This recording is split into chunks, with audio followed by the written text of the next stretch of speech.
বলেন আঙ্কেল কি করবো? আপনার ছেলে মেয়েরা যে আপনারা বাদ দেয় না, কেন দেয় না বলেন?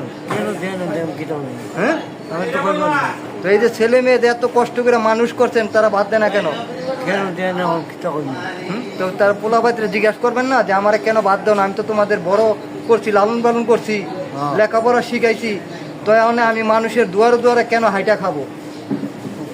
হ্যাঁ কইতাছি আয় না, হ্যাঁ, আয় না।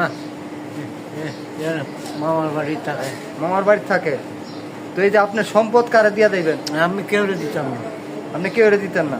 হ্যাঁ, এই ছেলে মেয়েদের দিতেন আপনার সম্পদ? না না, হ্যাঁ, তাইলে এই যে আপনার এই সম্পদ ছেলে মেয়েরা না দিলে আপনার এই সম্পদ খাইবো কেটা? বলে বেচে লাই মুজে বেড়ায় বেড়ায় খাইব।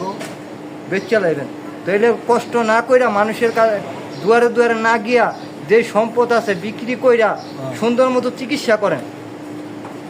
চিকিৎসা কিছু কিছু করতেছি, ঠিক আছে, আর অল্প অল্প অল্প অল্প। আর যদি ওই না পারেন তা আমার সাথে যোগাযোগ করবেন, আমি যতটুকু চেষ্টা আপনারা সহযোগিতা করব।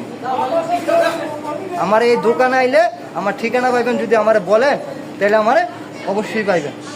যদি ছেলে মেয়েরা বাদ আপনারা না দেয়, কীভাবে বাদ দিতে হইব না দিতে হইব আমার সাথে যোগাযোগ করবেন।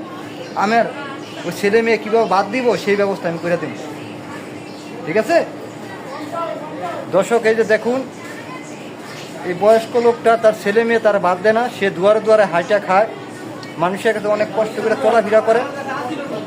আপনারা সবাই এই ভিডিওটা তার ছেলে মেয়ের কাছে যা পৌঁছাইতে পারে সবাই যোগাযোগ করবেন, যোগাযোগ করে শেয়ার করে দিবেন।